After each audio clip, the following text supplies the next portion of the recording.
Hey, how's it going, eh? This is Jord from Propagandy, and I'm here to mention that today is the 25th anniversary of the release of our very, very old album, Less Talk, More Rock. It's hard to believe a quarter of a century has gone by since we recorded that. I'm curious to see what things might be like if we were to get to a 50th anniversary. Well, I gotta get back to the beans up here, so have a nice day. Very good, bye now.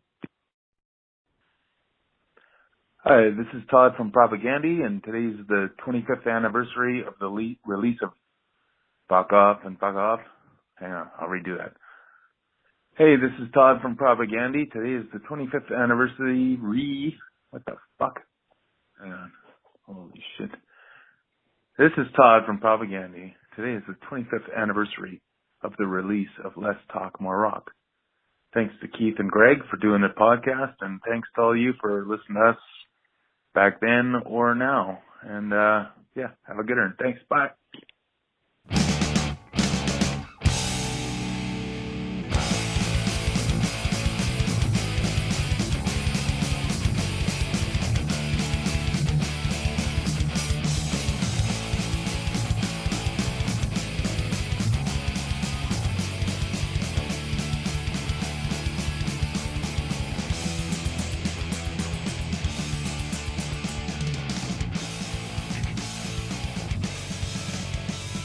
Steve Vineis, welcome to Unscripted Moments, a podcast about Propagandy.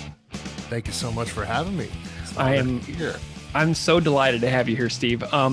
So you and I sort of have been going back and forth on Instagram Messenger for, the last several months, as we've sort of figured out this little Propagandy super fan community based around this podcast. And it has been such an honor to connect with so many super fans like yourself from all over the world. But I'm wondering if you can just spend a moment and introduce yourself a little bit to the audience so they can know a little bit about who you are and what you do. Sure. My name is Steve Vineis. I was born in a small town in Pennsylvania called Bethlehem. Moved to a even smaller town called Wilmington, North Carolina, like 25 years ago. And I've been back and forth ever since. In my second year of getting my MFA, I just won this award from AWP for a short story. I've been a musician for years. My friend Keith, who just published a book with the University of Tampa Press called Count 4, which, yes, I get Venmo'd money every time I plug it. Yeah, that's Kopka, K-O-P-K-A. He and I have had a number of bands throughout the years, and yeah, that's pretty much what I do in a nutshell. I have a beautiful wife, beautiful dog, beautiful cat, and yeah, and Propagandy has always been a big part of my life since my teen years. And, nice. Yeah, and in the last couple of years, as the world has shrunken down, I've had some really cool and rare opportunities to actually talk with them on like a level I never would have expected to when I was a younger guy, telling 14-year-old me that I would be sitting here with you and we'd be talking to each other virtually about this terrific band. And, the Brooklyn Vegan article will come out tomorrow, my 25-year retrospective of Less Talk, More Rock, which is why we're here and doing this. So, yeah. Well, Steve, let's go back in time a little bit before we get into the article. How did you find Propagandy? What is your origin story for becoming such a fan of this band? Actually, I was given a tape. It was a band called Second Rate. They were a local band, and on the other side was How to Clean Everything. And, I didn't listen to the other side. I had it, but I didn't listen to it. And the first one that I heard was Less Talk. They said, you may like this, the guy who gave it to me was like this skater guy. He goes, I don't know, you check this out. It's like some band, they're on Fat Records. And I had like a NoFX shirt at the time. And he left off the John songs. I always thought it was funny. I was just like, well, he was just like, yeah, there's a couple songs that suck. And I was just like, he was talking about the John songs, which I eventually heard. They're brilliant. But anyway, so I heard this tape, and this is back in the day of cassettes and stuff like that. I heard this tape, and it was challenging everything that I believed. I mean, Mm-hmm. I grew up in a conservative household, a lot of Bush and Reagan talk and all Me that too. stuff. Yeah. And then I found out and this is like in the, early days of online. I mean, everything was still in zines back then. And, yeah, I started to find out about this band from this tiny place in Canada who was singing about this stuff, and it just fascinated me. And then when I bought the CD proper, Mm-hmm. I was shocked. Like I wanted to own it on CD because cassettes are dumb. So so I just got the CD, and I remember opening it and seeing gay positive, pro-feminist, animal friendly, anti-fascist, and around this neatly circled A. And then I'm reading these essays and they're making sense to me. And then I'm hearing Christ on a Crutch, who they suggested. And then I'm hearing Dead Kennedys. And then I'm hearing Millions of Dead Cops. Now, I'd been into like Black Flag and Minor Threat and all this other stuff. Mm-hmm. But I mean, this was in my local record store. Yeah. Like, I mean, this wasn't something that I had to search in some underground like Ebullition catalog and mail order. And, the ideas weren't necessarily, it wasn't the first time that I had heard them, but it was the time that I had heard them, I guess, put so eloquently that I could stand behind them. Yeah.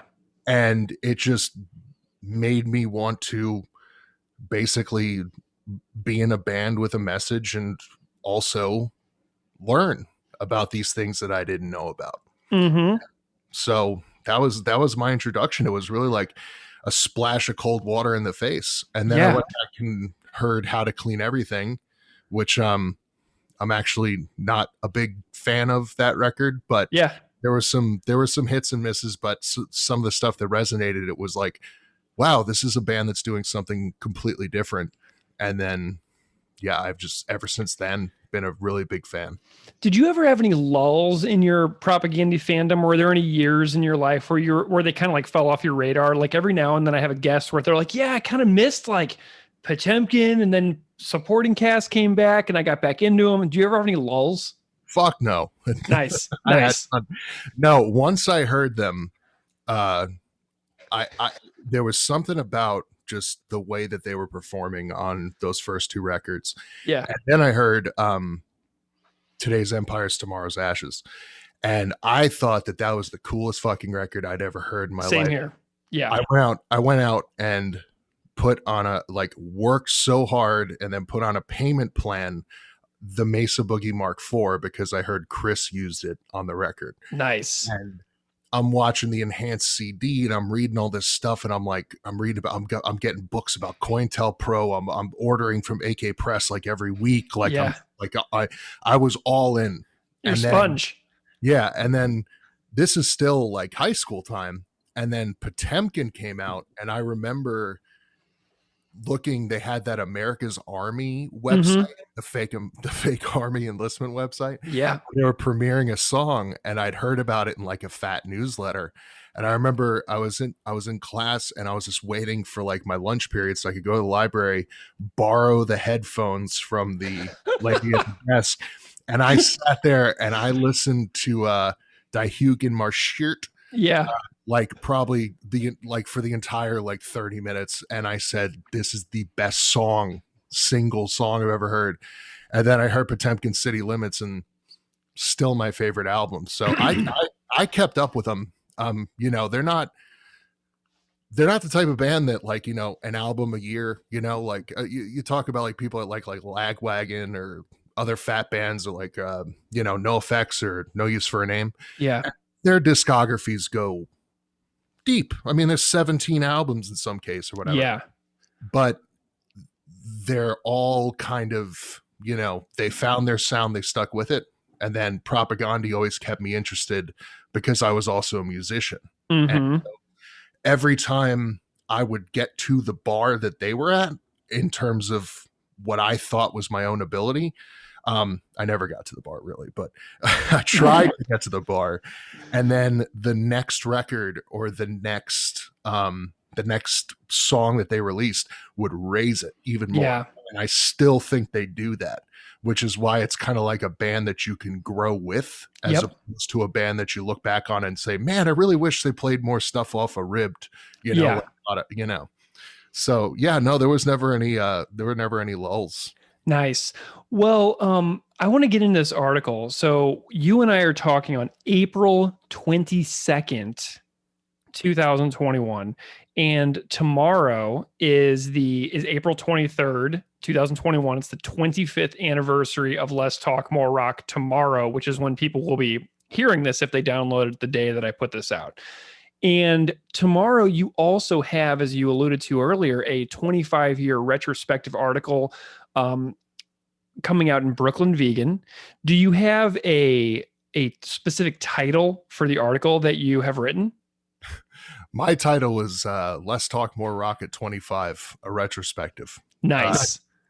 That just sums it up. The first title was a Better Red Than Dead reference. And yeah, I have that compilation in the other room. I have a test pressing of it that I just got from Mr. Matt. Yeah, it was a politically correct street gang. Propaganda's Let's Talk at 25.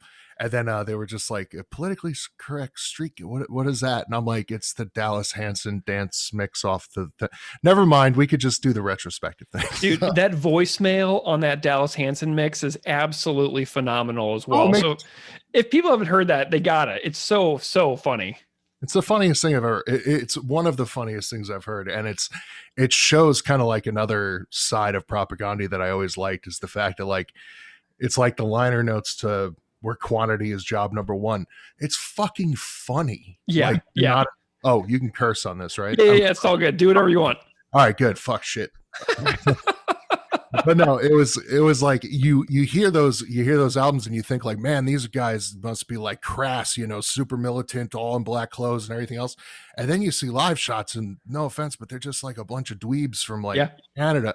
The first time I saw Propaganda, like Todd was in sweatpants, and I was like, what band have I ever seen that plays in sweatpants? Like, they don't take things like as seriously as they make it out, but it is serious, Yeah. So. Yeah, it's about the ideas. It's not about like, spending a bunch of money on some stupid certain wardrobe, which is absolutely how I live my life as well to this day. Me too.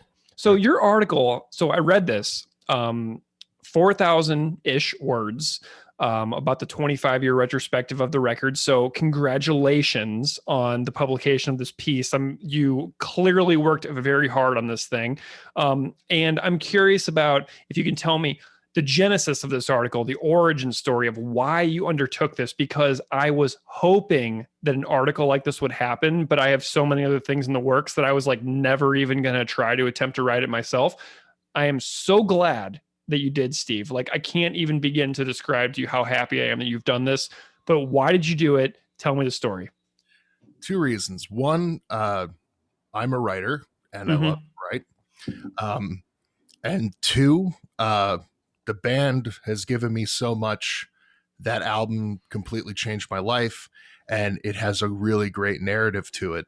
And I wanted to tell that story because I don't want to spoil anything that's in the article, but one of the things that I talk about a lot with Chris and Todd and Jord is how it's kind of stood the test of time, as I mentioned before, there was like a lot of bands have a political kind of message, but it's always like there's always like kind of like an asterisk by it. It's kind of like anti-flag, right? Like, okay, you got a message, but you're also on a major label. You're looking for commercial success. You're on Warped Tour. You have shoe deals and stuff like that. And for me, it was like Propaganda is never really they've always stuck by, their core beliefs and their aesthetic. And I've always appreciated that as a fan, as a musician. And I just decided to write it because I was thinking, like, to me, the ideas proposed on that record are so blunt and so in your face, but also so they echo our times now. And it's one of those things where people, as Americans, we know people are very, very dumb here. They have never been introduced to these ideas. And to have somebody to think that this record is still in print, somebody can still pick it up, somebody can still hear these songs, and somebody can still have that moment of like, this makes sense. Like, this is how I've either been feeling, or this challenges how I feel, and I want to investigate further. And it turns on a lot of minds. And I think that, like, once that light bulb goes off, I don't think, you can't put the toothpaste back in the tube. Like, once it goes off, it's like you're going to be engaged. Mm-hmm. So that's why I did it. I honestly did it hopefully to get Chris and Jord and Todd and Sulin, John paid a little more money while this pandemic is still going on, Mm-hmm. And for me, I just wanted to write it. Like, Brooklyn Vegan didn't pay me anything. I told them I don't want any money. I said, if there is any money to be spent on this, give it to the photographer, Mark Miller, who, awesome guy, hit him up out of the blue for the photos that we're going to be using and everything else. So I think I followed him on Instagram yesterday as well, too. I'm really excited to see the imagery that comes along with the piece as well. Oh yeah, he has he sent me I 60, 70 photos, some from some that Chris wouldn't let me use because they have him playing in the nude. Yeah, he asked me, please don't send those, and I said, all right, but they do exist. Yeah. How did you find the photographer who has apparently this massive archive of photographs? How did that connection happen? Oh Jesus, that was the hardest part of the whole thing. Okay. You Google image like Propagandhi or whatever, you're gonna get album covers and everything else. So then you start doing Propagandhi 1996. Yeah. And you start getting the Less Talk More Rock covers. So I found out that if you go onto something like Flickr, Tumblr, something like that, and you're like real specific with your hashtags, Mm-hmm. you can find like older photos. And I found somebody that was at the show that Mark shot and had reposted these photos that he took and on this like Tumblr site, and said like what used by permission with Mark Miller. And then I found him on Instagram because, the world is this big now. And so I just reached out to him and he said, that's totally cool. I even have more. He sent them to me in a Google Drive file. I ran them past the band and said like, hey, are these cool to use? Yeah, blah, blah, blah. And then, really cool guy. Gave permission. Like I told him, I said, listen, I said, I'm not getting paid for this. I don't think you will, but you'll get a credit and a plug. Like, I hope that's enough, Yeah. And he's a really great photographer. So I really encourage people to check out his work. Off the top of your head, do you know his Instagram handle to plug here? Like, and if you need to look it up, you can. Yeah. I think his website is hmniphoto.com. And I believe his Instagram handle is at HMNI There you go. Fantastic. Yeah, we'll and I'll post I'll tag him on Instagram and everything as well, because I followed him yesterday because of the connection that you made with me and him. So I'll be posting that link as well, so anybody can go and follow him. If you go to our Instagram, you'll be able to find the handle there too. Awesome. Okay. Well, Steve, let's move on a little bit. Sure. I want to know about the involvement of the band with this article. We'll talk more about the record here in a little while, but you were hugely involved with the band in this writing process for this piece. So I want to know a little bit about how Chris, Jord, John, Todd, Sulin, Beav, whoever you had in your orbit, I want to know, like, individually how each one of them were involved with the creation of this piece. Well, first off, in order to keep everything kind of like, I think I could have written like 6,000 words on this thing, but in order to keep things concise, I reached out to John, Chris, and Jord. Mm-hmm. John was the first to reject me through his publicist. They said that, he's not doing interviews. And then I read on some website that like he agreed to do an interview with another website, but only if by postcard. And so I said, well, this is like, I'm shopping this around to some bigger places. And his, one of his representatives said something to the effect of like, well, if you get it into like Consequence of Sound or something, we might be able to get him, but then he declined again. So anyway, Sulin and Beeve, I didn't reach out to. I've talked with Beeve a couple times in Instagram exchanges. Never spoken with Sulin except to say like happy birthday or whatever. Awesome.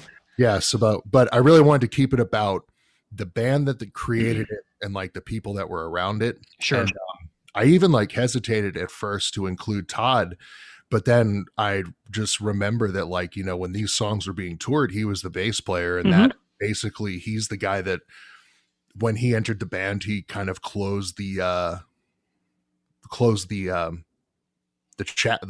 first chapter of Propaganda. Yeah. I think to the benefit of the band. But yeah, Chris and I have gone back and forth before about other stuff on his Patreon. He's a gear nerd. I'm a gear nerd. I honestly think that we both have this kind of like really similar sensibility. Like I'm not like, you know, I don't gush over anybody really. So it's right. Just, like he's a huge influence to me, but he's also just like a funny guy to me. Absolutely.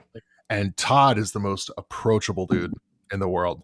And I had spoken with Jord outside of a show in Virginia Beach on the supporting cast tour, where I remember they were playing literal, I think, pornography on the screens of this bar, and they had like maid service and weird stuff.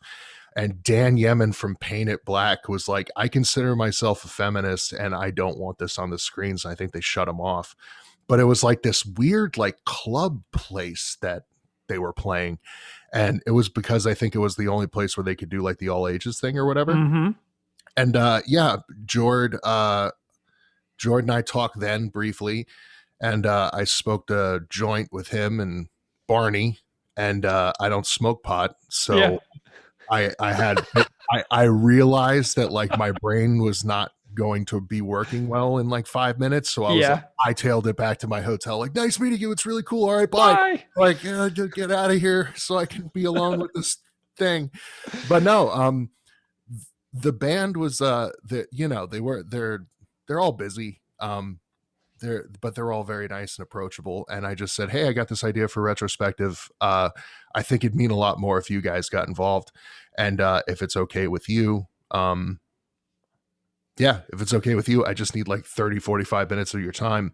And then, of course, it all turned into just us chatting back and forth. Who did you spend like the most time with? Was it mostly just Chris and Jord?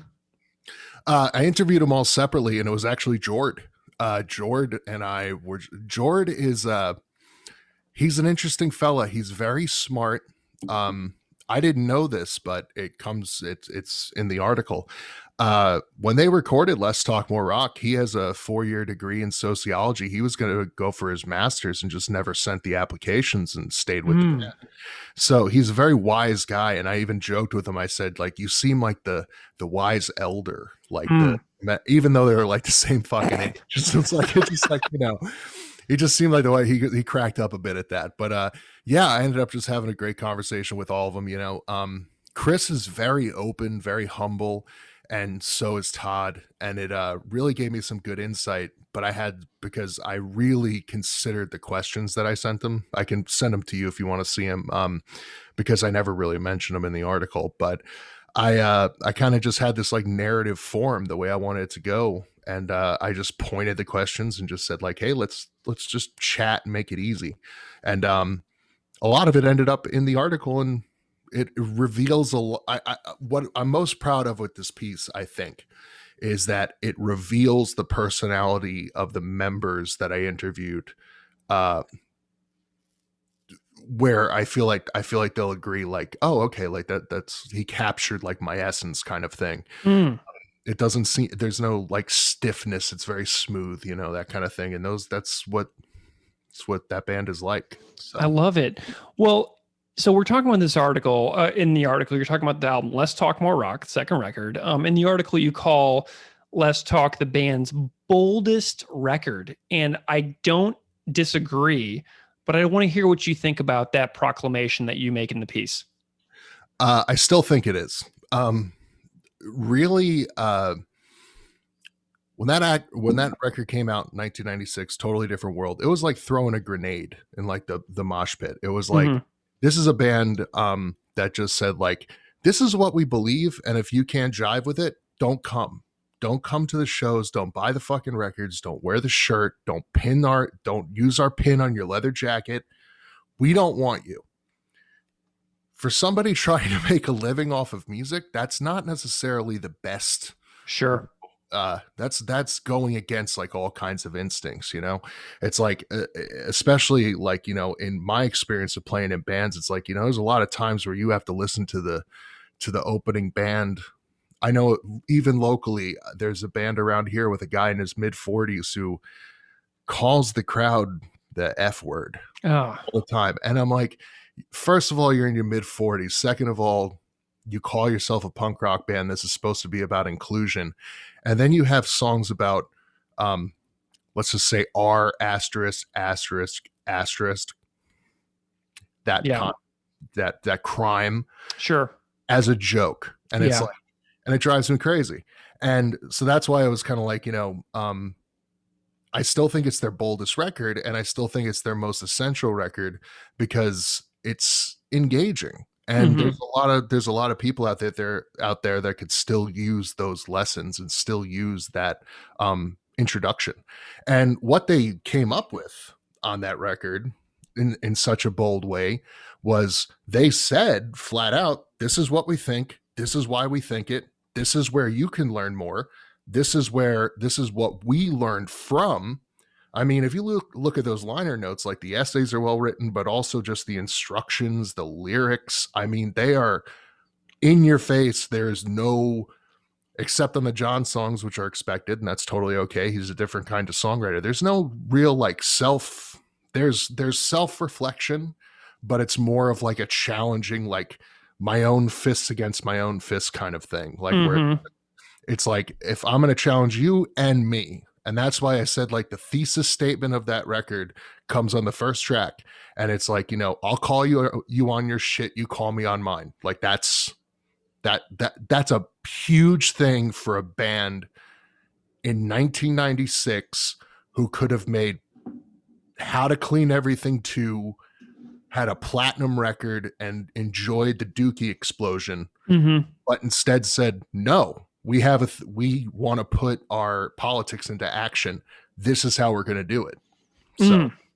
So you just mentioned something really interesting to me. And you said that the thesis of the record is I'll call you on your shit if you call me on mine. And you point out very interestingly in the piece that every song has the words I and you. And I had never noticed that before. How did you pick up on that? Because that is so important, because that is a totally relational thing between human beings.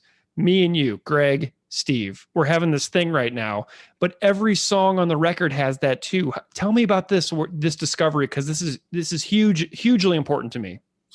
Honestly, I was reading through the lyric sheets and I was just like, okay.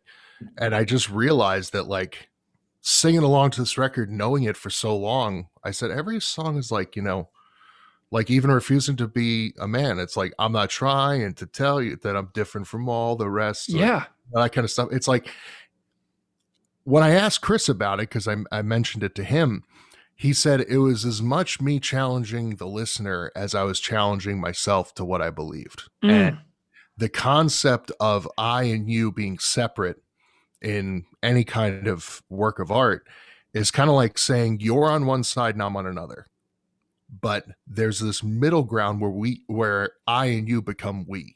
And then that's what I wanted to like put in that article and just kind of say like, you know, first you have to be confronted for what you're not doing. You're not a vegan. You're not anti-fascist. You may not know these things, but I'm here to kind of call you on it. You do your soul searching. And then next time we meet up, we're a community, we're a pairing. And hopefully a lot of people like, you know, kind of heard that and said like, I want to be on their side. this is wise. This is the kind of stuff that we need in this country. This is the kind of stuff we need in our communities, you know? Oh my God. That is so beautifully stated. I want to be on their side. Like it's just so beautiful if you really think about it, because it's all about moving a community forward. Because I remember being at shows in the 90s and it's a bunch of shirtless guys who like wind up punching somebody, or there's a girl who's crowd surfing and you see them blatantly sexually assaulting a girl who's crowd surfing across an audience. One of my earliest memories is of being at a NoFX show at Mississippi Nights in St. Louis and watching girls crowd surfing and guys just straight up grabbing them, you just see hands reach up. Yeah. And a passage from, and you mentioned Chris saying they're going to call him on it, and there is an audio performance of a show at Gilman Street, which you and I were going back and forth on the other night, absolutely rolling with laughter. I was like laughing so hard listening to the stage banter. I've listened to it a whole bunch of times, but it's a show at Gilman in 95. And you referenced it at the beginning of the piece. You kind of start the article with this. And you reference on the show, because of like how saucy Chris was with the audience on this particular performance. I mean, it is peak Chris Hanna calling people out. And you have a quote in the article that I want to just cite for a second. You say, or you write, when propaganda takes a stage, they look out and see not just another foreign American crowd, they see enemies of the politics they hold dear enough that the entire purpose of their performance is to educate, communicate, and to engage in a positive way. Propaganda see fashion, not function. Leather jackets, Liberty spiked haircuts falling over as the humidity indoors grows. They recognize early that, well, these people just aren't going to get it. And I loved it so much because I grew up thinking that the reason I was never able to see Propaganda live for so many years is that they hated me, that they didn't want to perform for me because I wasn't good enough to see them. Does that make sense? Like, I legitimately thought that. And you look back at some of these particularly hairy moments with Chris in the article, and I'm wondering what strikes you most about your observations of Chris's engagements with the crowd. Like, what do you think about it? And then maybe what Chris has talked about a little bit in your conversations with him. Well, let me first start off by saying that I ripped that off completely when I was in punk bands, was the Gilman tape. And I think I took some of his threats and used them on stage before. So sorry, Chris.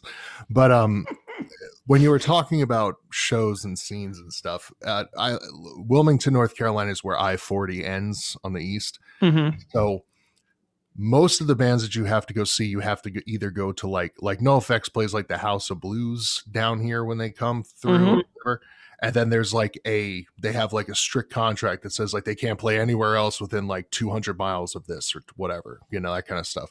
So I remember I'm not trying to like be on a high horse and say like I heard Propaganda and all of a sudden I was an ideal citizen. Like, I was like the angry guy at punk shows, but then I realized like, wow, I'm making people feel uncomfortable. Like I'm 6'5" and fucking. So am I. I'm 6'5" too. Yeah. So it's like you're this big imposing figure. And then and I liked rough hardcore and shit like that. I never was a fight guy. I don't like to fight, but it was like reckoning when I heard like Propaganda and reckoning that and just being like, these like those spaces, I'm so glad that they got safer now and people are more are more aware of what's going on. Because back then, like early days of punk, like, I mean, you would see like literal molestations and you would see like I saw it. Stupid, like in front of me. I remember I saw Strike Anywhere at Cat's Cradle, and this young lady was jumping off the stage and the first hand that went up just tore off her tank top and she just turned and was like flailing and everything else. And I think one of the bands gave her like a shirt to put on or something like that. But like, I mean, like that was the scene. Like it was all macho. It was all punk meant macho for a while. Yeah. And now I hope that we've come to like, making the spaces safer so that stuff doesn't happen, because it was the kind of thing that like for a while there, it's like, you're the fly on the wall, you're watching the band, you see something and you just kind of go like, oh, that sucks.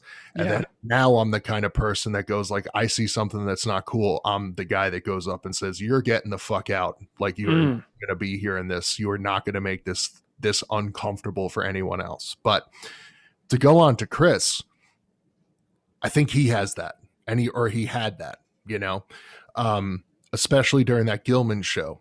Like I referenced, I read in the Exclaim article that I referenced in my piece, which was that exhaustive band history. He hates that that's even out, that like anybody heard that.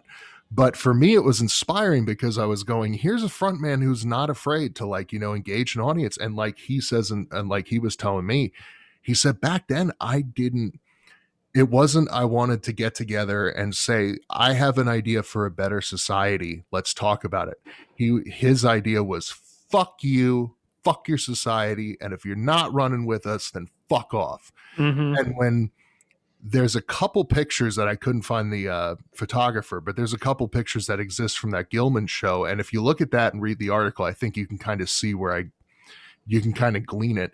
It's a white male audience in this place that's supposed to be a haven for liberal politics. It spawned this beatnik movements and like, Lawrence Ferlinghetti's bookstores like down the fucking street or whatever. And it's like, and then all of a sudden they get there and like Jord said, he said they were a couple years into that MTV punk shit.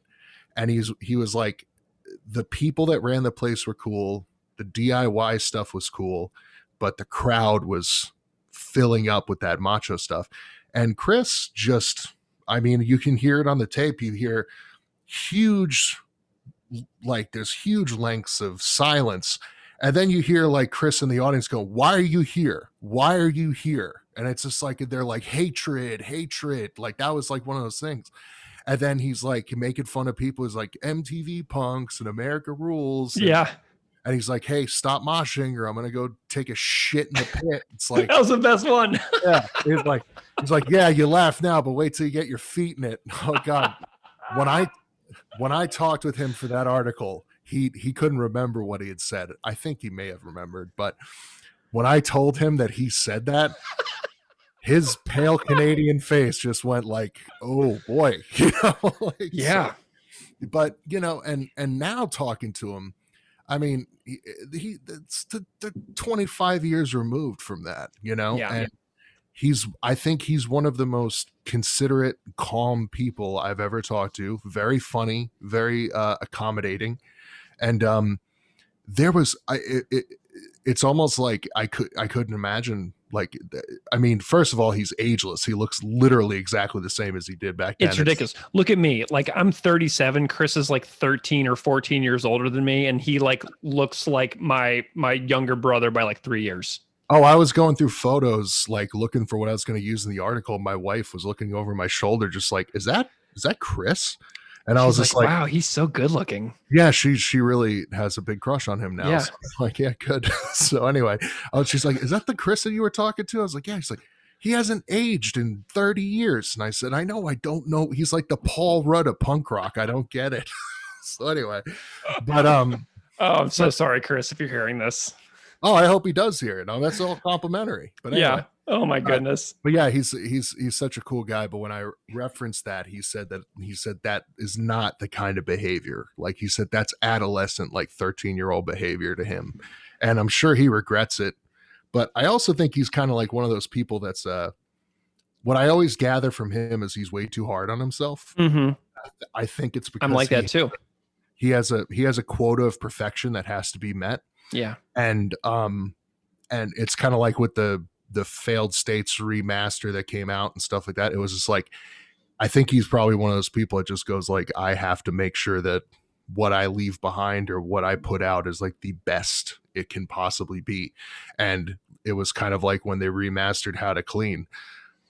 He told me like twice during our 45 minutes talking that he hates that fucking record. It's my albatross. I hate that record. Yeah. No, nothing's going to make it better to me.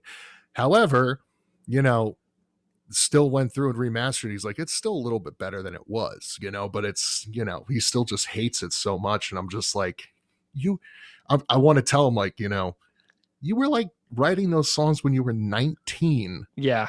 And you changed people's lives with them. It's like, I love it. Yourself. I love it when he's on his Patreon, like, this song's on my permanent record. And he screams it like, it's on my permanent record. Oh. It absolutely cracks me up. I actually have a Fat Records store copy sealed of that LP, which I'm pretty pleased by. Every single day I look at it, I'm like, I should just rip this thing open and pull this out. And I never do it, but like I want to so badly, because there's a free download in there that I could give away to a listener. You know what I mean? I could spread the word, but I have it sealed. Oh, I actually have a bone to pick with you about that. I was about to say, don't give away the free downloads. Make people buy the goddamn record. Well, the thing is, if you buy the record, like, that becomes, that thing is like your property, sort of. Do you know what I mean? So like, it comes with it. And then I want to spread the love. I'm just. You're too nice. I'm very nice. I think I'm nice. I try not to suck. Fail here and there. I think what you're doing is it's like a good idea to, like, when I first saw you doing it on the Instagram, I was just like, don't do it. I was just like, the bands have to make the money. And then I'm looking at them, I'm like, but Rise Against has enough money. They can go with them. I actually got in trouble. I actually drew the ire of a particularly famous punk rock musician by putting up his free download. And I've done it a little bit less since then, because somebody actually noticed and they were not pleased with me. But, well, that's a different story for a different day.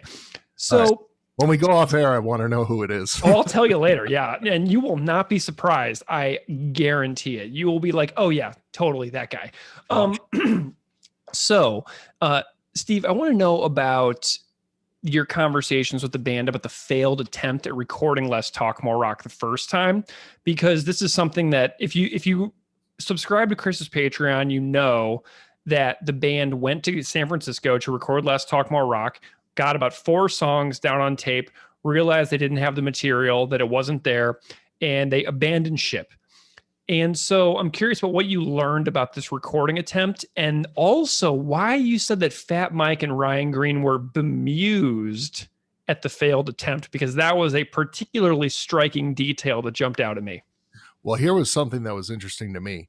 That was actually Chris's word, that they were bemused, because I said, were they frustrated? He said they were more bemused. Interesting.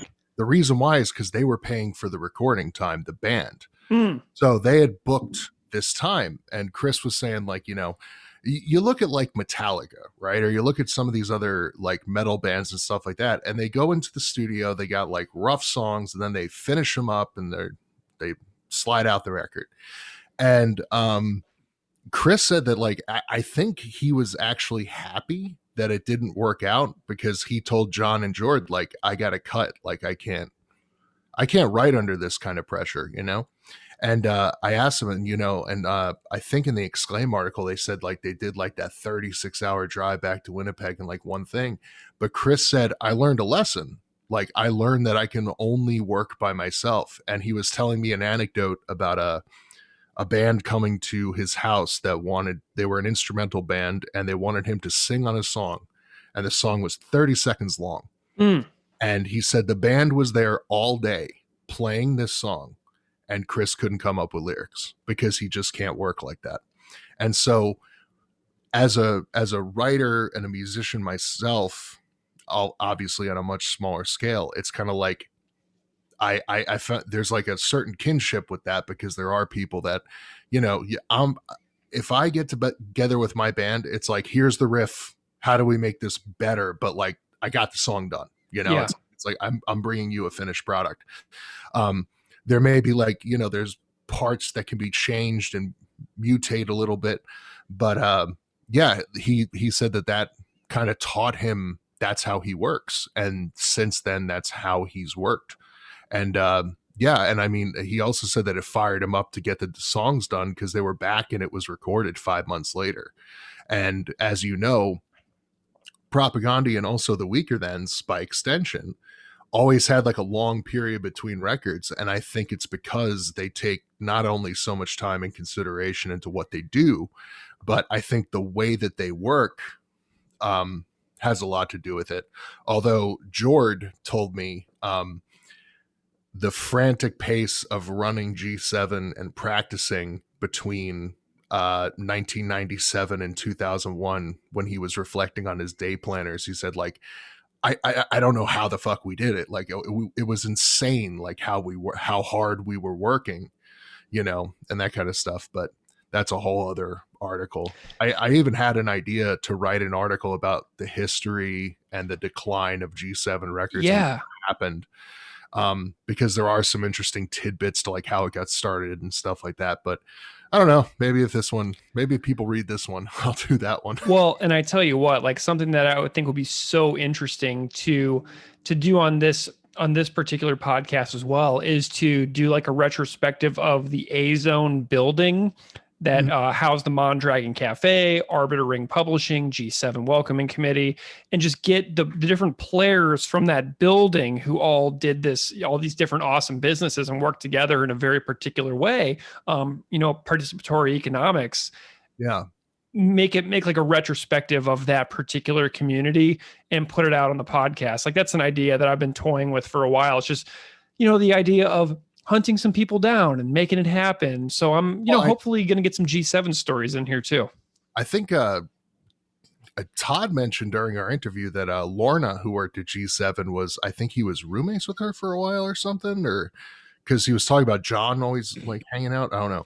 But yeah, that was one of the things that came up in the interview that you may be interested in was I was asking him, I said, following your career, Propaganda always has like the kind of same people, like, that Barney, like you're a fan of the band and then you come to know like Barney, the sound guy, and like Jason Livermore and like the people they work with and all this. And Todd was saying, well, yeah, because you decide to go on tour and you go, okay, well, we need someone to sell merch, and hey, he seems like a cool guy, let's just bring him along. And then, oh, we're going to be doing this endeavor, let's get our friends in here. So they have like what was really interesting to me is that they have a really cool community of people around them as well. And I'm not sure if that's a Winnipeg thing, I'm not sure if that's a Canadian thing, but it's just like, I think that they have always surrounded themselves as a band with people that not only believe in their message, but people that are capable of helping them, and they reward them with work, be guitar techs and other stuff. So I thought that was a really cool thing when Todd was talking about that, and then we shared stories about like when you pick the wrong person, like, oh, I didn't know you were a full-blown alcoholic when you went on tour, and now I got to get you help in New York City, and I don't know where the AA meeting is, so, Oh, my God. Well, there was another thing in the article that I really liked, and that was the discussion of the vocal progression between How to Clean Everything, Chris, to the version of Chris that we more recognize today, which comes about during Less Talk, More Rock. So the vocal progression between those first two records is like, it's two separate Chris's, essentially. It's the How to Clean Everything Chris, and then the Chris we know today, the first attempt at it, essentially. Right. But Chris says in the article, you quote him, he says, on Less Talk, I was avoiding that, but I didn't know what to do. So I was just kind of talking in key.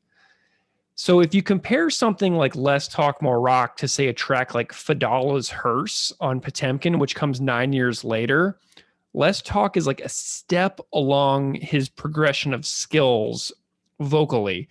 And I'm wondering if you can tell me how Less Talk sits with you vocally compared to the rest of the records, and then maybe any sort of like things that Chris conveyed to you about that process of becoming a different vocalist. He said, and I quote, he was being encouraged to be snarly and aggressive and fuck you, like on Clean. And he wanted to get far away from that. And that was one of the things that I brought up to him.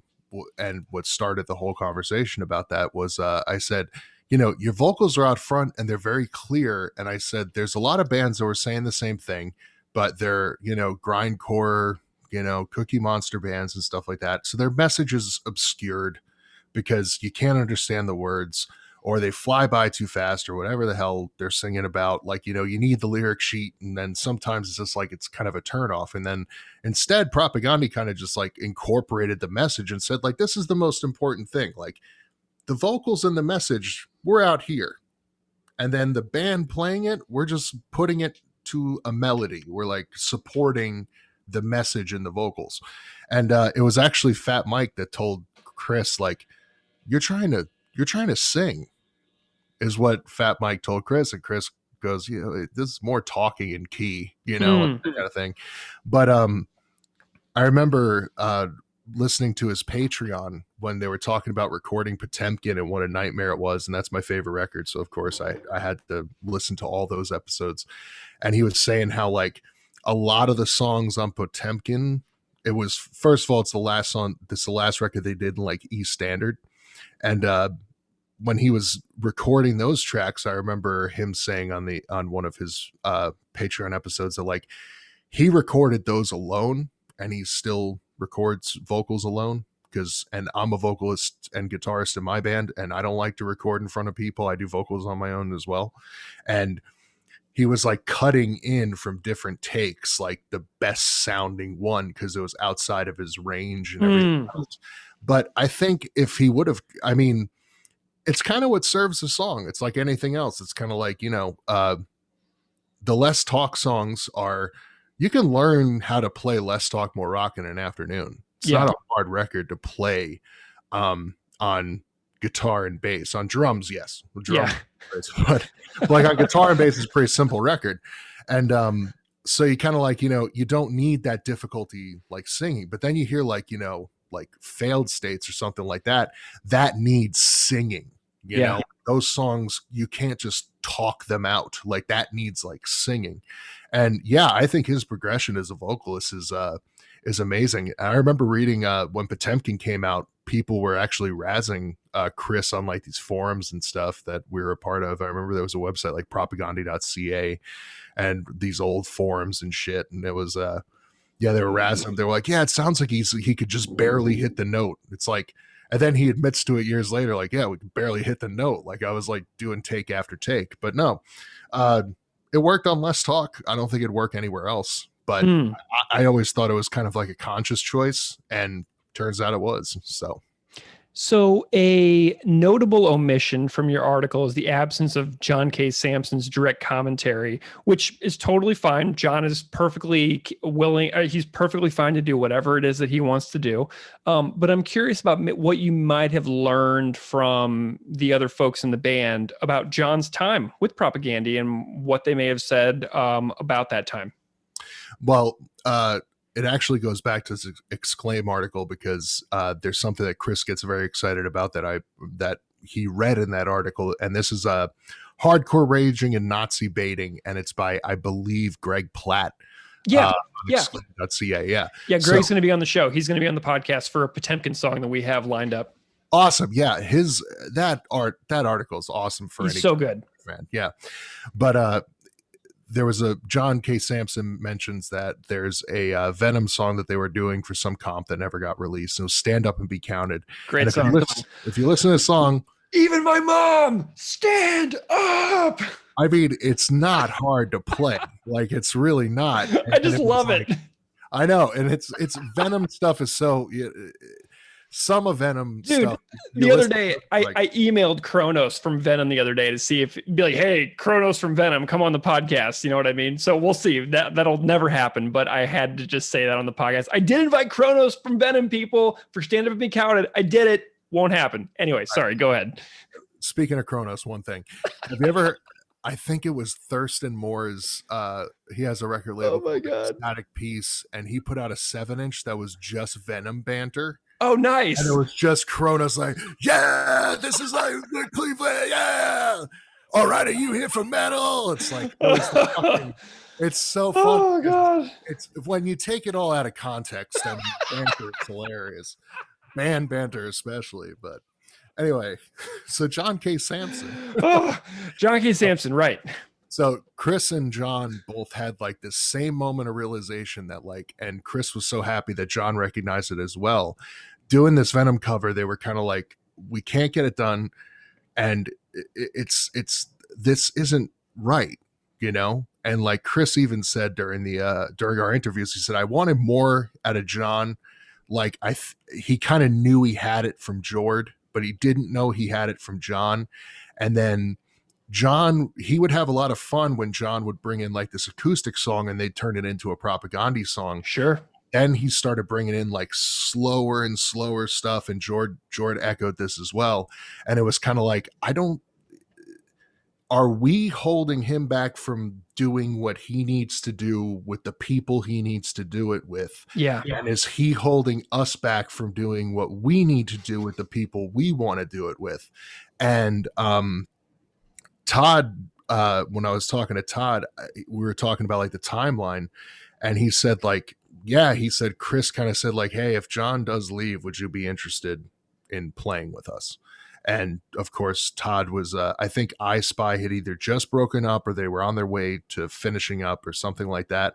And they toured with Propaganda and they were familiar. And like, I think at some point Todd was living with Chris and all this other stuff. So it really was just kind of like I asked if it was amicable and they said, yes, it was totally amicable. It was just kind of like John had to follow his path and they had to follow their path.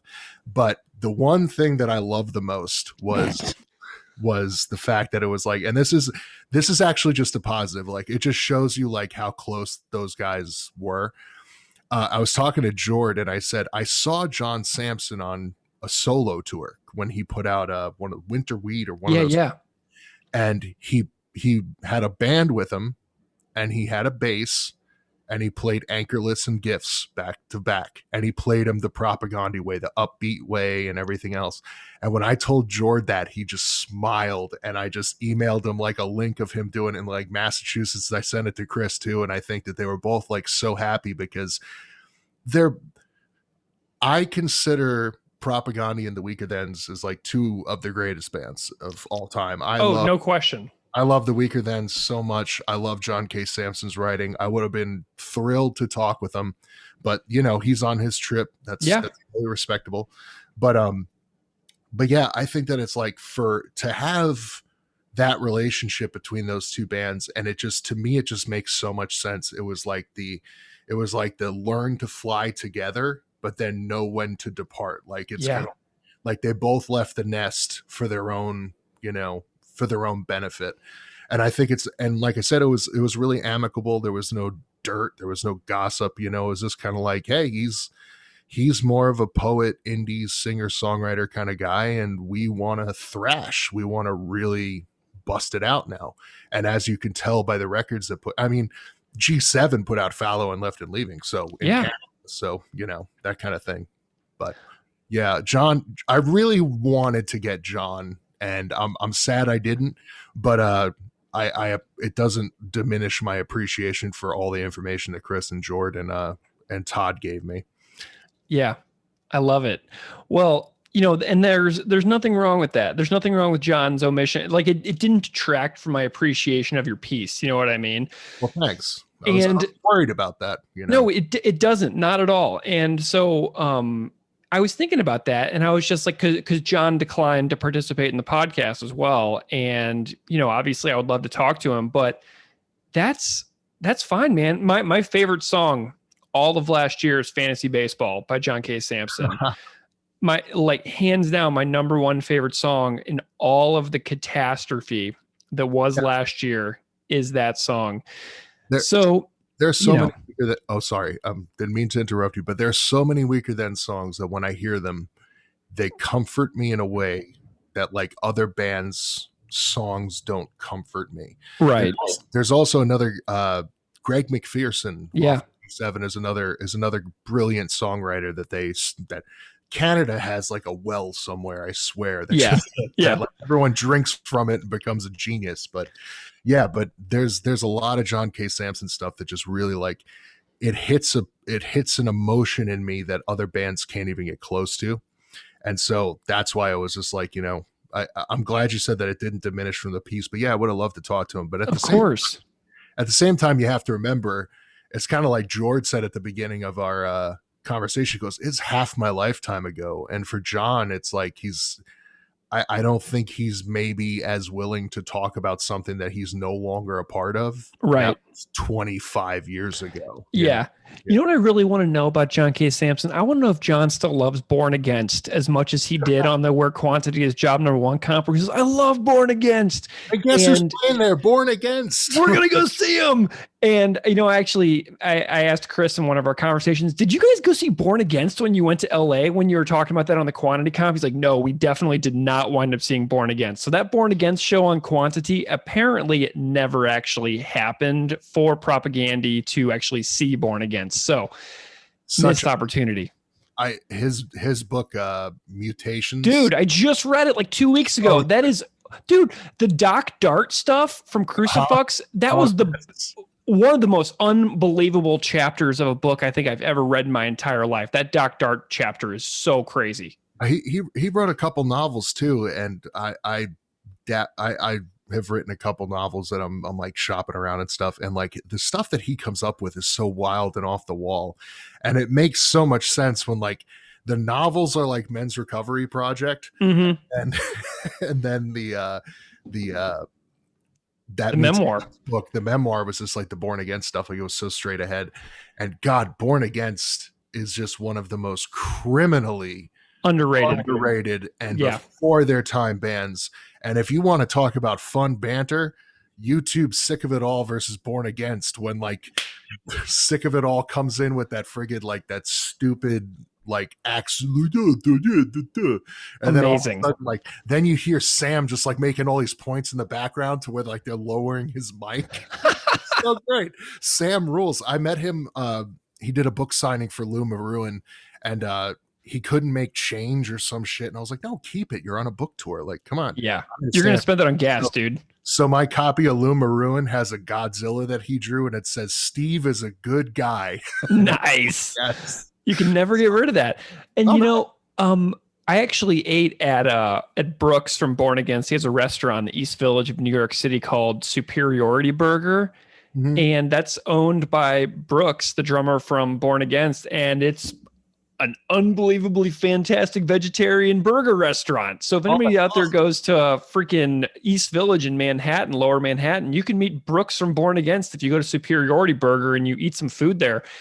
And a friend of mine here in Buffalo actually is friends with Sam, and she's like 3 blocks over from me right now, and she has a signed book personalized to her from Sam on her bookshelf. And the personalization is, well, this is weird, isn't it? Because they actually are like buddies. So he's like signing her book for her, but they've like known each other for like 30 years, and it's just absolutely hilarious. So I love that you have a humorous signature in your book as well. That's absolutely lovely. Yeah, I was looking through all my my ephemera to kind of like show you or talk about it and everything, and like over moving a bunch of times and everything else. And then I was like, where the hell? And I was like, the Lou Maroon thing, where is it? And I was like, oh, my brother has it because he read it. And I remember when he first read it, like my brother reads like strange books. He was like, this guy, he's got some problems, huh? Yes. I was like, no, he's just really creative. And, just for people out there listening, Mutations is like a memoir of like being involved in American hardcore. And it's really great. But the audiobook is also read by Sam McPheeters from Born Against. So if you get the audiobook version, it's actually Sam McPheeters reading the book himself. And it is, I read it, I listened to it going from Buffalo to Chicago right before I met Keith, the co-host of the show, for the first time. So the whole entire drive there, the book is 7 hours long, and it's a 7-hour drive from my house to where Keith is at Highland Middle School in Northwestern Indiana. And I listened to Sam McPheeters' voice literally the entire drive across down the I-90 across to see Keith. Oh, that is so crazy. Yeah. Sam McPheeters, just to stay on topic and actually to give a the other thing, there are so many records on Vermiform. They're so good. But the best band that Vermiform ever put out was a band called Hail Mary. It had Mark Telfian, who later went on to Limp Wrist. Oh yeah. Mark Telfian is the coolest guy, and he has a new band called Under Attack out of Richmond, and it's old school hardcore stuff. But that Hail Mary record, All Aboard the Sinking Ship, is one of the most overlooked hardcore releases. It's 18 minutes long. It is so the snare cracks, his voice is huge, the guitars are destroying. It's got Born Against alumni, so if anybody takes anything from this podcast and my rambling, it's go buy Hail Marys, All Aboard the Sinking Ship, and Under Attack's new split, and tell Mark Telfian that Steve Vineis sent you. Yes. Okay. Let's go back to Propaganda now. Yeah, of course. Yes. I love that. I love the Sam McFeeters tangent. Sam McFeeters. Go find Sam McFeeters, everybody. But so you guys, when you were doing your interviews with Jord and Chris and everybody, you talked a little bit about the artwork as well. And I'm wondering if you can talk a little bit about what you learned about the artwork for Less Talk More Rock that you really enjoyed.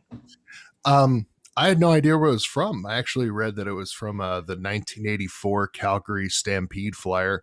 And one of the things about the artwork was the fact that they put stuff around the, the gay positive and pro-feminist stuff, like around the borders of the artwork. And I asked Chris, I was just like, I said, did Fat object to that? Like, did they have a problem with this artwork? Like, because you're kind of, before you even get into it, like there's a lot of information, like just in the closed album and, picking it up in a store. And the only thing that they got into a row about with Mike, and I don't even think it was that big of a deal, was the UPC code and on the art. So the first many copies, it now does have a UPC code, I believe. I've seen CDs with it at least. Yeah. The first ones didn't. And it became like untrackable, and it was a political decision, because it was like, if we have a UPC code on this record, we're looking to like commercially succeed in some way, or we have commercial aspirations besides that, we're being tracked, we're part of the industry or whatever. And they were just so against that. And then Mike was like, all right, we won't, see what happens, And it's really funny. I tried to get Fat Mike involved in this too, and I actually sent a bunch of questions to the lovely Vanessa. She's wonderful. She helps us out too. She's helped me out with Lynn Lee. She helped me out with Jason Hall from Western Addiction.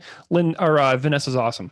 Yeah, I sent her a bunch of stuff, and I said, "Hey," I said, she said, Fat Mike's not available because he's recording the new record. They're doing their Patreon thing too. Yeah, and then but she said, I'll run this past some people.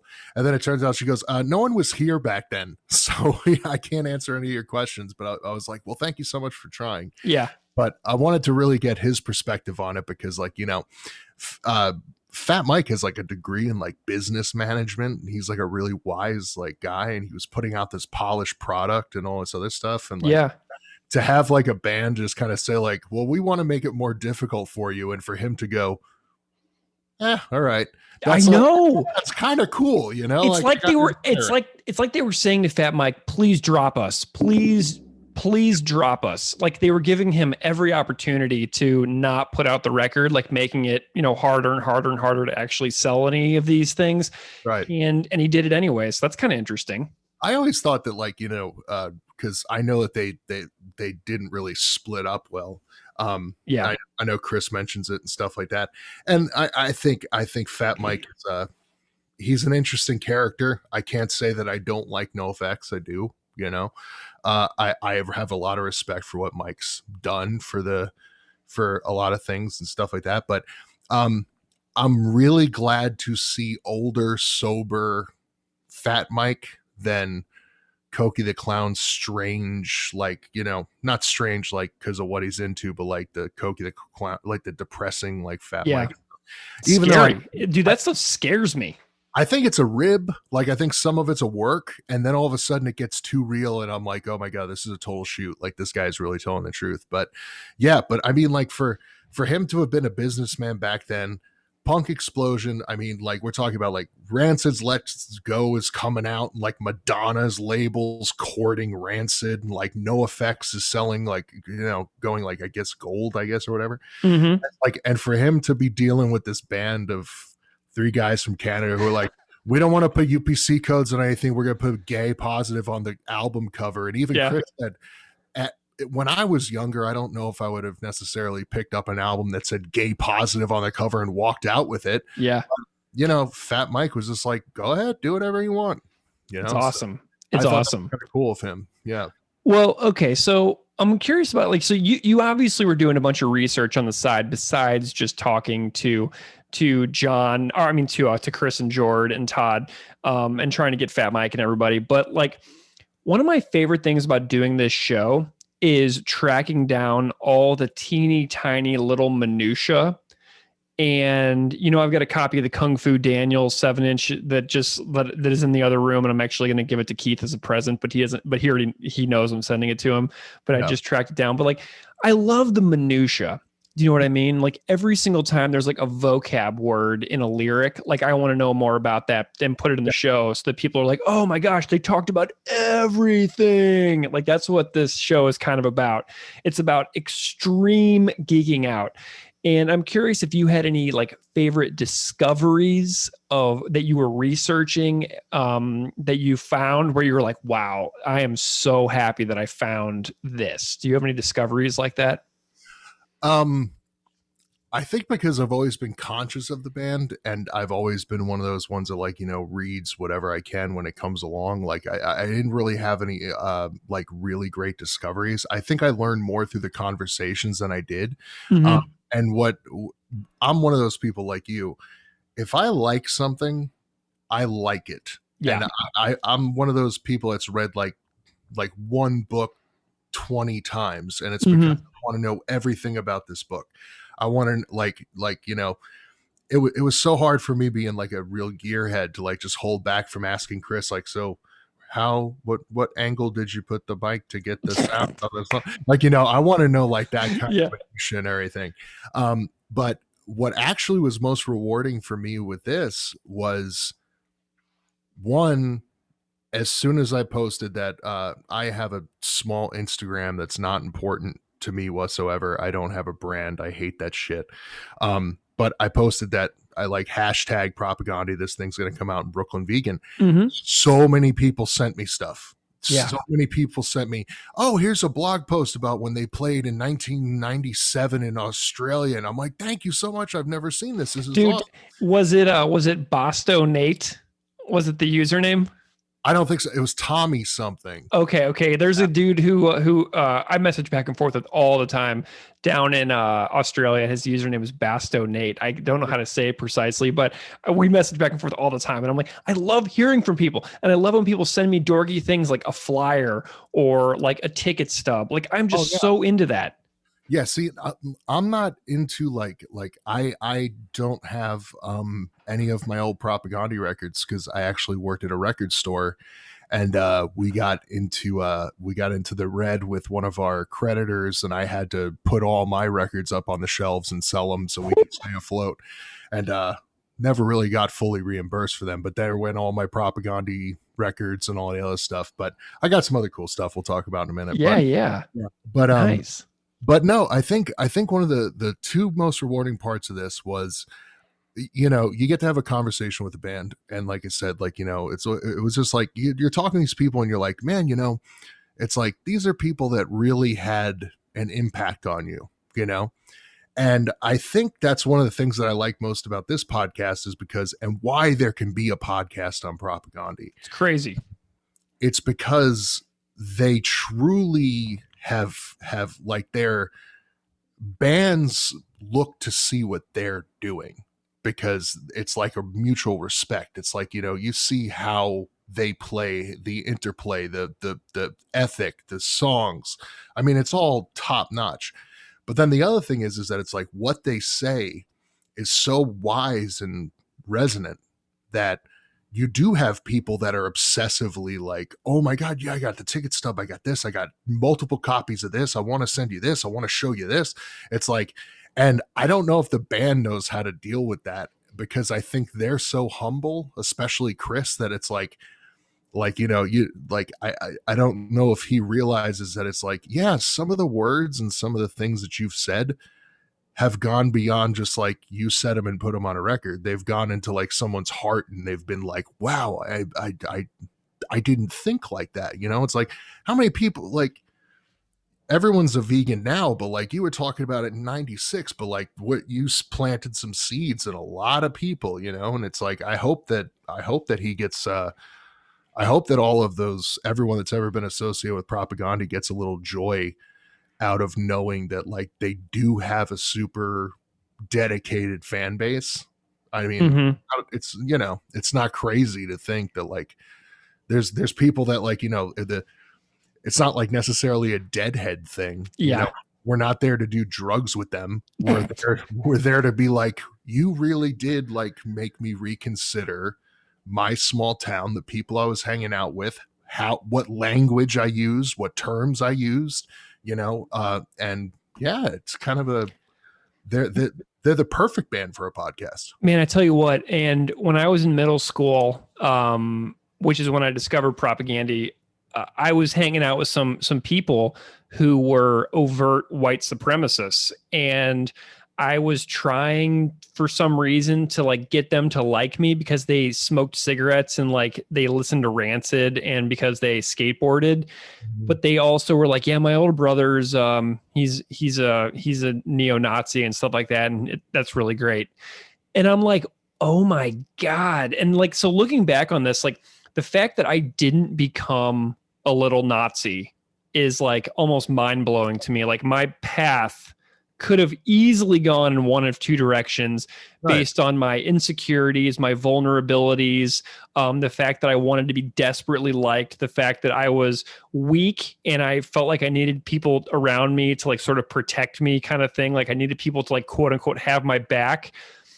And so I talked about this a lot in the Dead Fascist episode that we did ages ago, but like it was really a crapshoot for me which direction I went, either be a little Nazi or go in the direction that I did. And it really was like a coin toss, like 50-50. Yeah. I'm so lucky, you know, that these ideas were given to me. I feel the same way too. And that's why, like you said, like, why did you write this piece? It's because that was the start of me saying, no, I'm not like my conservative parents. I'm not like my conservative neighborhood. I'm going to stick up for the little person. I'm going to take the side of, you know, I'm going to take the side that's against power. I'm going to be an anti-capitalist. I'm going to try to make my, you know, footprint as small as possible on this planet, you know, that kind of thing.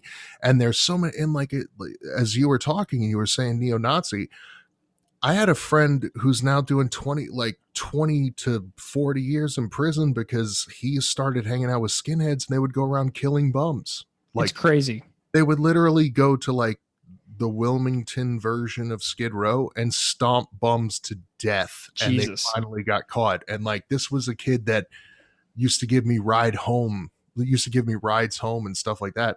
And it's like, wow, it's like, and it's because at such a like at that age, you're forming your opinion of the world while your hormones are going crazy and you're trying to figure out yourself. It's the most crucial time.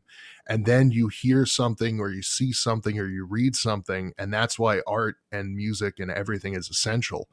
It's essential to our existence, like film and everything else. It's just like, it can mean so much and it can change.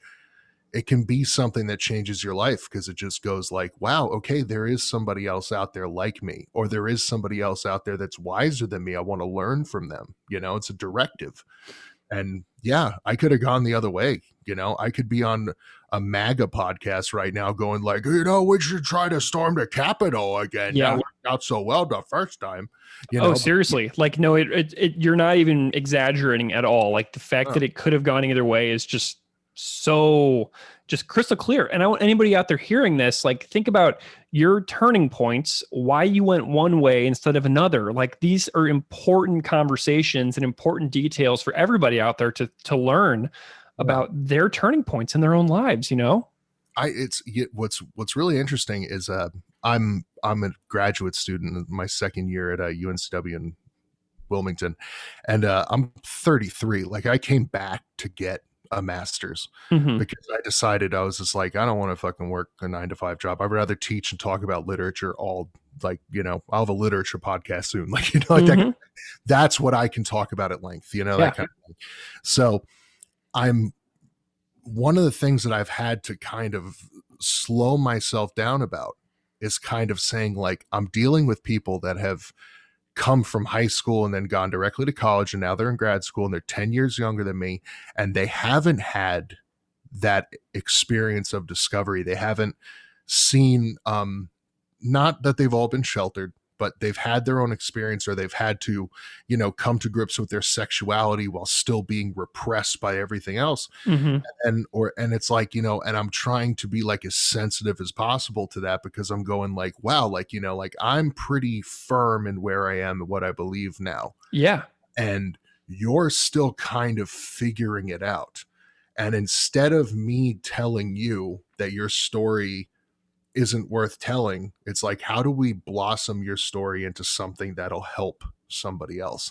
I think that they're doing something like, it could be something that they're doing for the common good, and the only people that I really challenge are the ones that I'm just like me. I just write for entertainment. Like, I try to write books because I don't want to work, it's that kind of thing. That's me. That's just what I do. Yeah. But like, when other people are exposing their souls and dealing with stuff, it's like, I try to be cognizant of the fact that it's like, you may not have had punk rock. You may not have had a scene. You may not have toured the band. You've had this sadness, this tragedy and stuff like that. And you're still finding out who you are.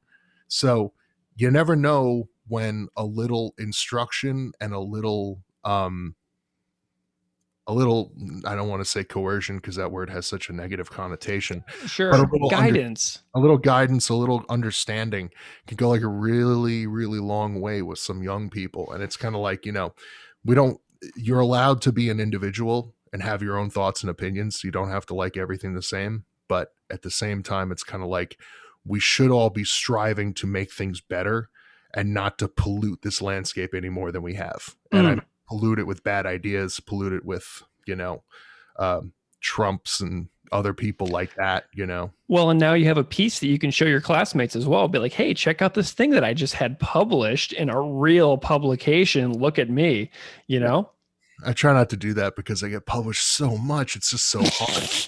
I'm just kidding. Oh my God. All right, Steve, what's your favorite propaganda record and why?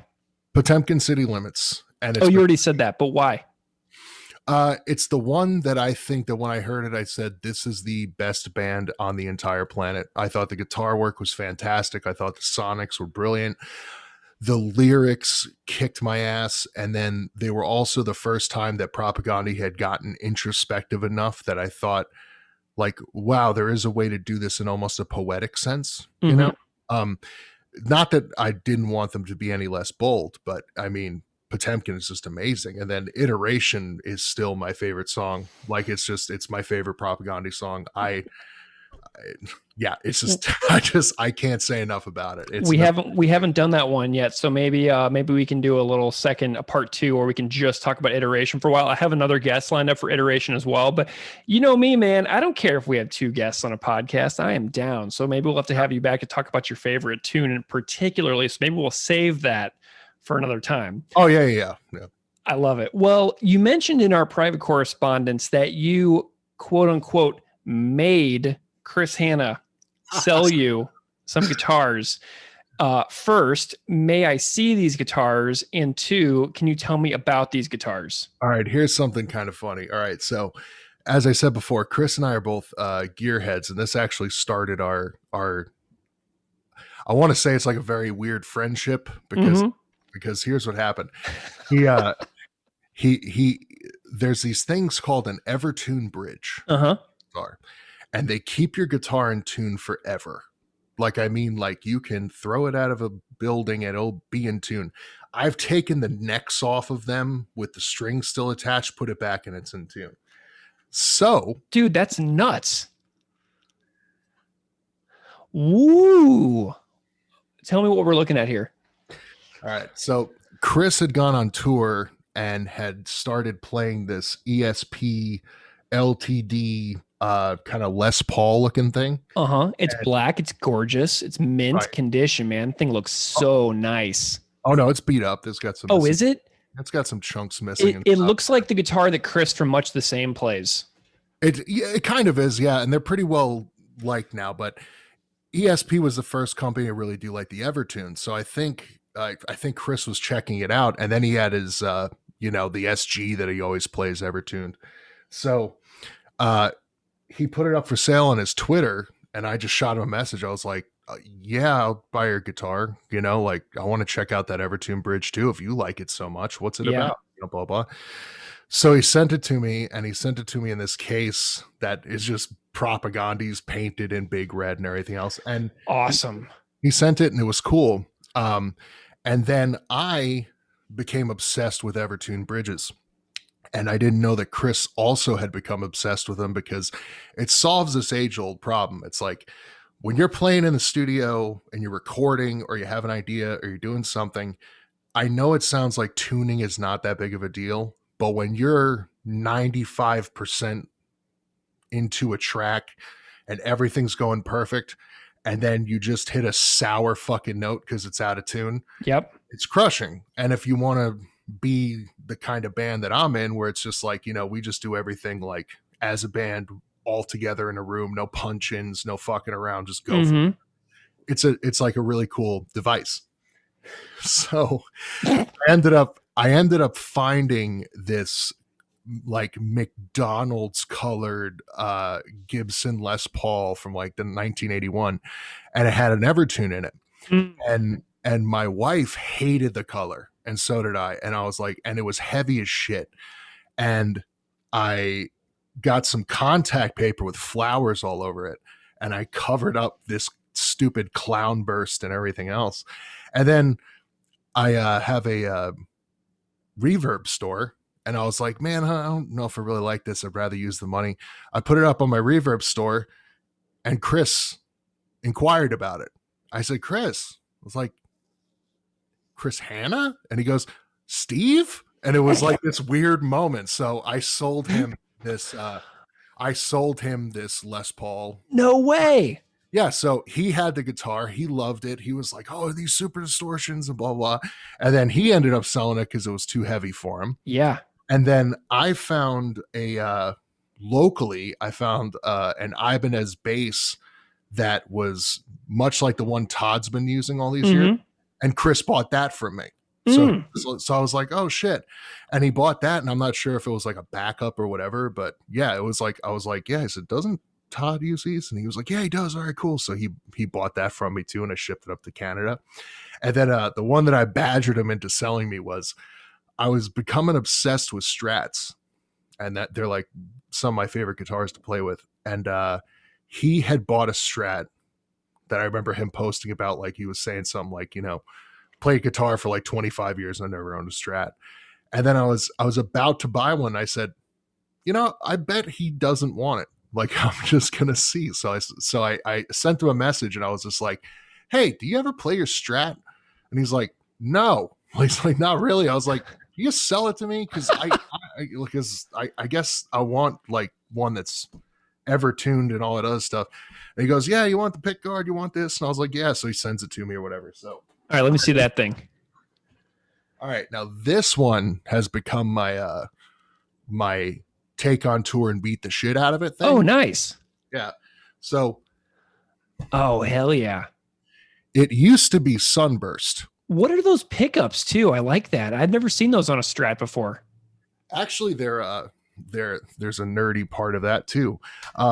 These are Seymour Duncan live wires. Okay. To keep with it being Chris's Strat.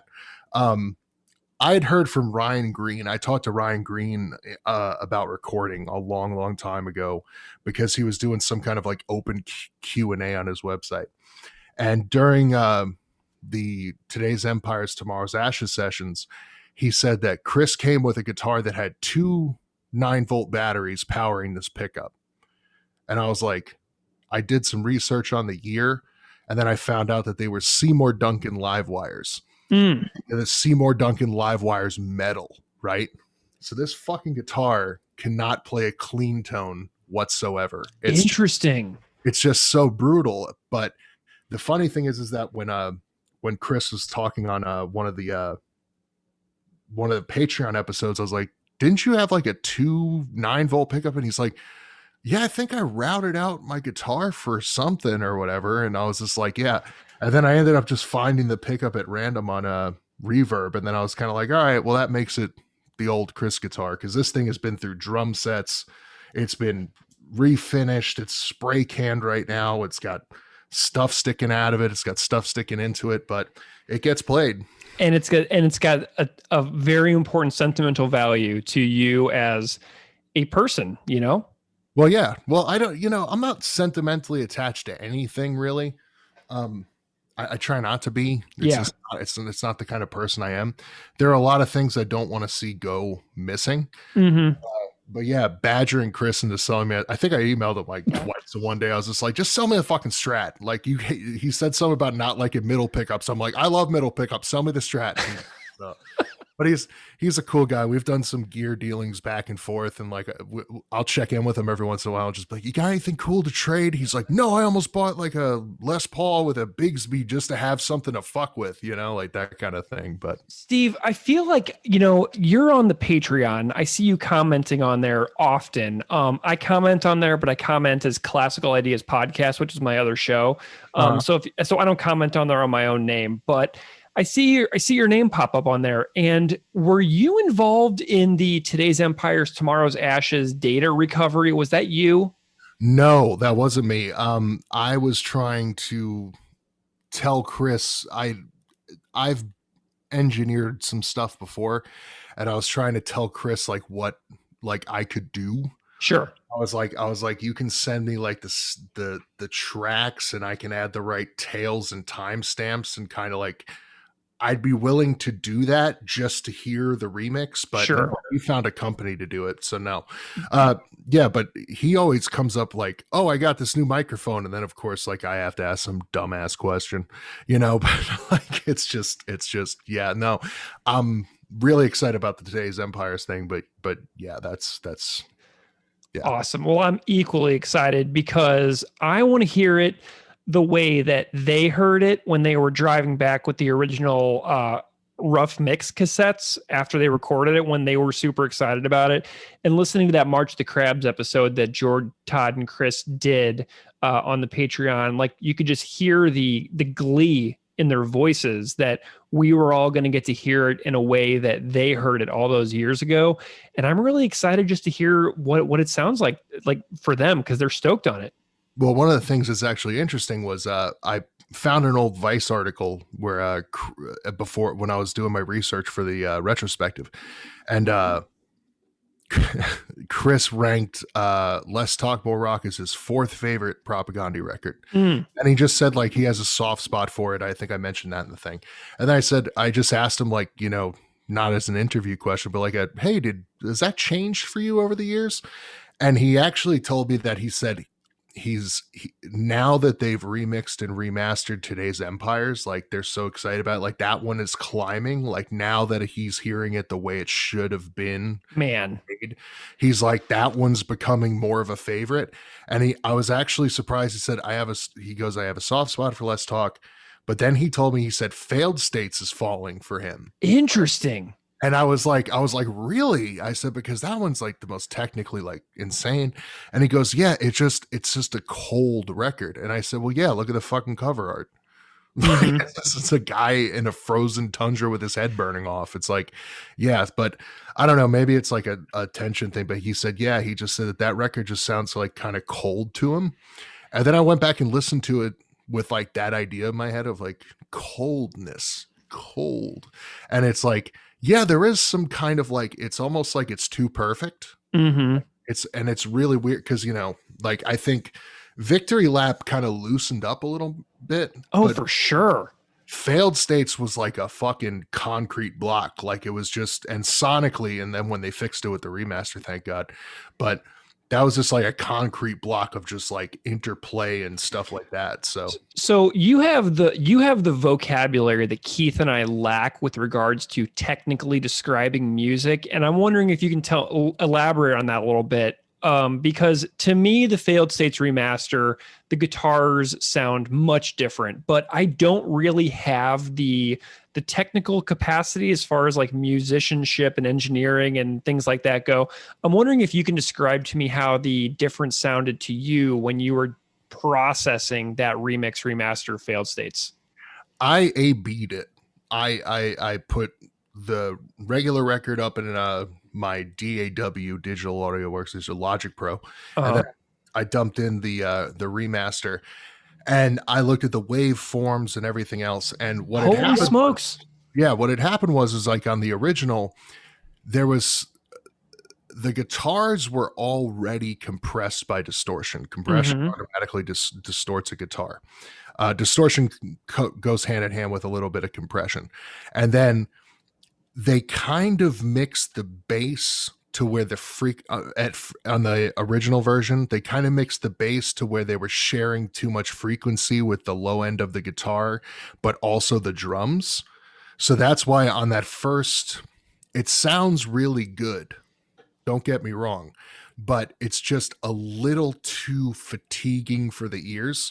There's this thing that's been going on for years and years called the loudness wars, where it's like, where it's just like, you know, you look at some albums that come out and it's just the waveform doesn't move. It's a solid block.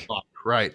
And then the less dynamics, if you don't have as many dynamics, then what happens is that things start to lose a little bit of character. And the first thing that I noticed being a guitar player and a amateur recordist that when the remaster came out, it almost everything felt like it could breathe. And Todd got his space back, and Jord's space kind of like moved up a little bit in frequency. So it was kind of like the drums like popped a little bit more, and they kind of sounded a little more like a band playing, as opposed to like kind of this, there wasn't this sludgy like lower mid range. There was like this singing upper mid range, and I'm always a fan of I like treble, I like stuff that sounds like pretty sharp, and the guitars sharpened right up because it wasn't like they were too focused on making it. Sounded like the master wanted to make the guitars like really heavy, and backing that space off and allowing the bass to occupy that area makes the guitars automatically sound different, because now they're not getting that, like, there's frequency ranges for all instruments, but guitars are meant to be left kind of like in the mid to high range. And then if you let the bass take up the low range, you have a really good mix. Yeah. So that's why when I heard the remaster, I was just like, I dorked out and was just playing with stuff. It's just that I find that stuff fascinating to me. But yeah, that remaster was great. And that's why, and if you look at today's Empires, if you dump it into a DAW, you can kind of see that, like, it's another record that there's a lot of crush to it. There's a lot of, I think the drums got triggered. Like, yeah, they did. Yeah, and that fucks things up, because it's kind of like, there was a time and place for that, and now it's just like, but it just doesn't sound as naturalistic. Yeah. And whenever you take and this is just from listening to records produced by guys like Steve Albini and like Don Zientara and what's his name? Don Fury, like Fugazi records and stuff, like no overdub, stripped back, like, wanting to hear like the band in the room, and then knowing like, okay, this guitar is going to be the buzzsaw, and then this bass is going to be the engine, and then the drums are going to fit in the middle, and then you have the vocals that are on both sides. And I even said to Chris once, I think as a comment on his Patreon, I said, the thing I want to hear the most is a Propaganda set recorded at Steve Albini's studio, which I visited. And yeah, just to see like what a guy who's such a minimalist like Steve would do with a band that has such maximalist arrangements sometimes, and just to see how it would get captured, Oh, wow. To like no overdubbing vocals, no overdubbing guitars, like no fixing things. Just like, I know the band's good enough to perform a great set. Definitely. I just want to hear like those drums and that big room, you know, like that shellac kind of sound. So Yeah, I think man, it'd be a neat thing. dude, incredible, man. Love shellac. Yeah, me too. Did you listen to the BBC recordings that Chris posted on Patreon? Chris is so fucking hard on himself. I said, dude, these sound fine. But yes, you go to the BBC studio, it's, you know, at Maida Vale or whatever. Shellac actually just released a live record from there. And it Nice. sounds incredible, but it's because Steve Albini's there engineering it, and they set it a lot aside time to do it or whatever. And it's just like, but I heard the BBC stuff and I was just like, this is great. And then the song that Bringer of Greater Things, where Oh Chris my God. Beaver's intro, it made me go, all right, next project in quarantine, Chris, go back and get Beav and add him to Potemkin. Like, just see what he does over that stuff. You know, like re-record that record with Beaver, because I always feel like that record, if it had Beaver on it, would have been like, I think it wouldn't have been as overlooked, maybe. Maybe. It's possible because I mean, if you think about what Beav did for supporting cast or for a supporting cast, the atmosphere and so different with Beav compared to the previous record. And he brought so many new ideas in there and just took it to another level instantaneously. Yeah. You've talked to him on the podcast, right? Yeah, he's been on he was on the Woe Is Me episode. He was on the Cut Into the Earth episode, and he's also going to be back for Refusing to Be a Man. Super soft-spoken, nice guy. Nicest dude ever. I'm just so delighted that he's making guitars and teaching kids and doing his job and having a great life. As soon as he announced he was making guitars, I fucking was like, hey, can you make me a Strat, but like a little bit bigger, because I've kind of gained some weight. You would like to do this, and then this would kind of be cool, and I really want to support you. And he goes, yeah, I'm kind of still learning what to do, so maybe I'll just keep in touch with you in the future. I was like, all right, man, that's cool. But dude, that's a handmade Beav guitar would just be the coolest thing ever. I'm loving his Strange Earth Guitars as his Instagram handle. Yeah, it's looking so cool. And you know, Todd's super stoked on it. I posted a couple of on the Instagram stories, and Todd always comments, he's like, love it. Yeah. Well, I mean, and the other thing that he's doing is I think the theory behind it is a sustainable kind of thing, which very few other companies are doing. And I think that if, you know, to watch it, I remember when he first started, I think he changed like the neck on something. Mm-hmm. And I'm a guitar builder. Like, I've put stuff together myself, and I could maybe build a guitar, but probably not. But if you kind of help me, I could probably pull something off.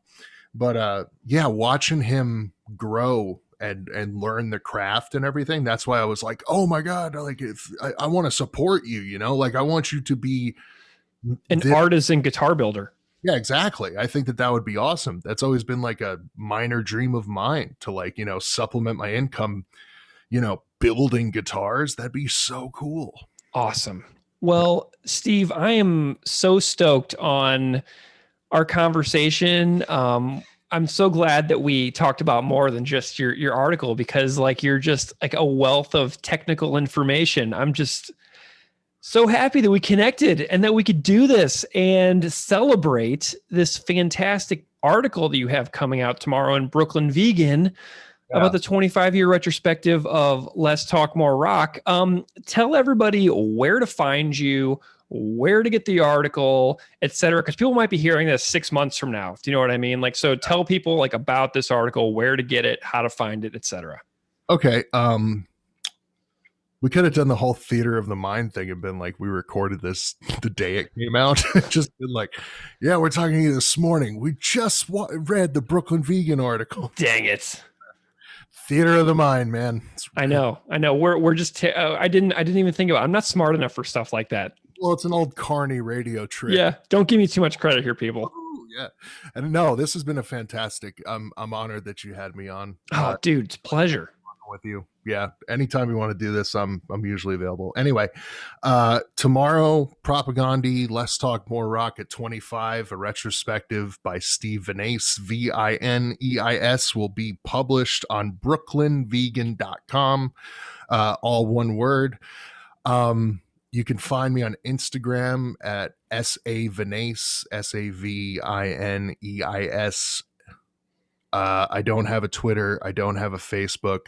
If you want me to write something for you, it's Savineis at gmail.com. And if you want to shit all over the article or tell me I did something wrong, feel free and we'll chat about that too. Awesome. Well, Steve, once again, congratulations on the publication of this fabulous 4,000 plus word piece. It's a fantastic achievement to pull off. So I'm delighted. I do have to give a bit of credit to the editor of Brooklyn Vegan, Andrew Sacker. He barely touched anything, and I really, really am grateful for that, because being a writer, the battle with editors is usually tough, and I don't think I've dealt with anybody that made the process any easier than the people at Brooklyn Vegan. So thank you very much for that to them, if they happen to hear this, which maybe they will. So. Maybe they will. Well, Steve, we'll get you back on the show in the future. It's just such a pleasure to like I said earlier, to hang out with Propagandy super fans. I've had a real great time with you tonight, man. Yeah, I have. This has been awesome. I'm so glad you invited me, and I'm honored to be here. Thank you.